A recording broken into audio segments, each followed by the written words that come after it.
നമ്മുടെ രാജ്യം എന്ന് പറയുന്നത് ഒരു മതേതര ജനാധിപത്യ രാജ്യമാണെന്നാണ് നമ്മൾ പഠിച്ചിട്ടുള്ളത്. എന്തായാലും അങ്ങനെ തന്നെ ആകട്ടെ. ഞാനിപ്പോൾ പറഞ്ഞു വരുന്നത് മറ്റൊരു വിഷയമാണ്. നമ്മളൊരു 10ാം ക്ലാസ് വരെ മിനിമം പഠിച്ചിട്ടുള്ള ആളുകൾ എന്തായാലും ഇന്ത്യയുടെ ഒരു ഭൂപടം വരച്ചിട്ടുണ്ടാകും എന്ന കാര്യത്തിൽ ഒരു സംശയം ഉണ്ടാവില്ല. ഞാനൊക്കെ 8ലും 9ലും ഒക്കെ പഠിക്കുന്ന സമയത്ത് 3 പരീക്ഷയ്ക്ക്, ഓണപ്പരീക്ഷ, ക്രിസ്മസ് പരീക്ഷ, ആനുവൽ എക്സാം, 3 പരീക്ഷകൾക്കും ഇന്ത്യയുടെ മാപ്പ് വരാറുണ്ട്. ഓണപ്പരീക്ഷയ്ക്ക് മാർക്ക് ചെയ്യാൻ വരുന്ന ഭാഗം ഡൽഹി ആണെങ്കിൽ അടുത്ത ക്രിസ്മസ് പരീക്ഷയ്ക്ക് അത് ജമ്മു ആൻഡ് കാശ്മീർ ആയിരിക്കും, അല്ലെങ്കിൽ മറ്റു പരീക്ഷയ്ക്ക് കൽക്കട്ട ആയിരിക്കും, അല്ലെങ്കിൽ ചെന്നൈ ആയിരിക്കും. അങ്ങനെയാണ് മിക്കവാറും വരാറുള്ളത്. എന്തായാലും ഏറ്റവും കൂടുതൽ മാർക്ക് ചെയ്യാൻ വരുന്ന 2 സ്ഥലങ്ങൾ ജമ്മു ആൻഡ് കാശ്മീരും അതുപോലെ ഡൽഹിയുമാണ്.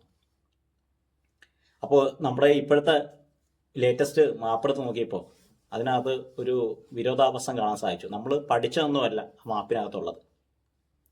കാരണം ഇന്ത്യ ഭൂപടം വരയ്ക്കുന്ന സമയത്ത് ഏറ്റവും കൂടുതൽ നമ്മൾ കോൺസെൻട്രേറ്റ് ചെയ്യുന്നത് ഇന്ത്യക്ക് ഒരു തലക്കെട്ടുണ്ട്. തലക്കെട്ട് എന്ന് വെച്ചാൽ കിരീടം വെച്ച പോലെ തല ഉയർന്നു നിൽക്കുന്ന ഒരു ഭാഗമാണ് ജമ്മു ആൻഡ് കാശ്മീർ എന്ന് പറയുന്നത്. എന്തായാലും ജമ്മു കാശ്മീരിൻ്റെ പകുതി ഇന്ത്യയിലില്ല എന്നാണ് പുതിയ മാപ്പ് കണ്ടാൽ മനസ്സിലാക്കുക.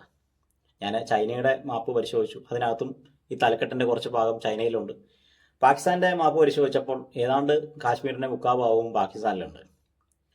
ഇന്ത്യയിൽ മാപ്പ് വരയ്ക്കുന്ന വലിയൊരു ഏജൻസി ഉണ്ട്. ആ ഏജൻസിയുടെ മാപ്പ് എടുത്ത് നോക്കിയപ്പോഴും ഈ തലയുടെ 2 ഭാഗങ്ങളും പാകിസ്ഥാൻ്റെയും ചൈനയുടെയും കയ്യിലാണ്. ഇന്ത്യയുടെ തലയില്ല, തല വെട്ടിയ അവസ്ഥ തന്നെയാണ്.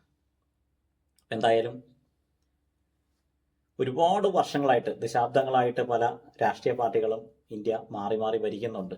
ആരും ഈ പോയ തല തിരിച്ചു പിടിക്കാനുള്ള ഒരു ശ്രമം നടത്തിയായിട്ട് നമുക്കറിയില്ല. പല യുദ്ധങ്ങളും നടന്നിട്ടുണ്ട്. അത് മറ്റുള്ള ചില രാജ്യങ്ങളുടെ സമ്മർദ്ദത്തിൻ്റെ ഫലമായിട്ട്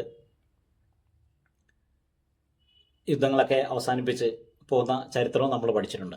എന്തായാലും ഇനിയുള്ള ഭരണാധികാരികളെങ്കിലും തിരിച്ചു പിടിക്കാനുള്ള ഒരു ധാർമ്മിക ഉത്തരവാദിത്വം കാണിക്കും എന്നാണ് നമ്മൾ പ്രതീക്ഷിക്കുന്നത്. കാരണം ഇപ്പോൾ ഓവറായിട്ട് രാജ്യസ്നേഹമൊക്കെ ഇങ്ങനെ തുളുമ്പി നിൽക്കുകയാണ്, ഒഴുകി വരികയാണ്.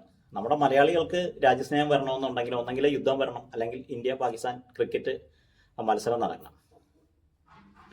എന്തായാലും ഈ മാപ്പ് വരച്ച് തെറ്റിപ്പോയിട്ട് ഒരുപാട് തവണ അധ്യാപകരോട് മാപ്പ് പറയേണ്ടി വന്നിട്ടുള്ള ഒരാളാണ് ഞാൻ. ഇന്നത്തെ കുട്ടികൾക്കും ഒരുപക്ഷെ ഈ തല കെട്ട് വരയ്ക്കുന്ന ഭാഗത്ത് തെറ്റിയിട്ട് ചിലപ്പോൾ തല്ലൊക്കെ മേടിച്ചിട്ടുണ്ടാവും, എനിക്കറിയില്ല. എന്തായാലും എൻ്റെ ഒരു ജനറേഷനിൽ ഒരുപാട് ആളുകൾ മാപ്പ് വരച്ച് തെറ്റിപ്പോയിട്ട് അടി മേടിച്ചിട്ടുണ്ട്. അതുപോലെ തന്നെ 1-2 മാർക്കുകളൊക്കെ അധ്യാപകർ കുറച്ച് കളയാറുമുണ്ട്. ചിലപ്പോൾ ആ ഒരു മാർക്കിലായിരിക്കും നമ്മൾ ആ ഒരു സബ്ജക്റ്റിൽ ഫെയിലായി പോകുന്നത്. ഇന്നത്തെ കുട്ടികളെ അടിക്കുകയൊക്കെ ചെയ്ത് കഴിഞ്ഞാൽ വീട്ടിൽ കയറി വെട്ടുന്ന കുട്ടികളായതുകൊണ്ട് ഇന്ന് തല്ലി മേടിച്ചിട്ടുണ്ടാകും എന്ന് എനിക്കും തോന്നുന്നില്ല. എന്തായാലും അധ്യാപകർ കുറച്ചുകൂടെ ശ്രദ്ധിക്കുന്നത് നന്നായിരിക്കും. പുതിയ മാപ്പൊക്കെ ഒന്ന് നോക്കി അതിൻ്റെ വിക്കിപീഡിയ ഒക്കെ ഒന്ന് പരിശോധിച്ചതിന് ശേഷം കുട്ടികളെ മാപ്പ് വരയ്ക്കാൻ പഠിപ്പിക്കുക. അല്ലെങ്കിൽ നമ്മുടെ രാജ്യത്തിൻ്റെ പ്രധാനമന്ത്രിയോടോ അല്ലെങ്കിൽ രാജ്യത്തിൻ്റെ ഭരണാധികാരികളോടൊക്കെ പറഞ്ഞിട്ട് പാകിസ്ഥാൻ്റെയും ചൈനയുടെയും കയ്യിരിക്കുന്ന പ്രദേശങ്ങൾ തിരിച്ചു പിടിക്കാനുള്ള എന്തെങ്കിലും ഒരു മാർഗം ഉണ്ടോ എന്നുകൂടെ ഒന്ന്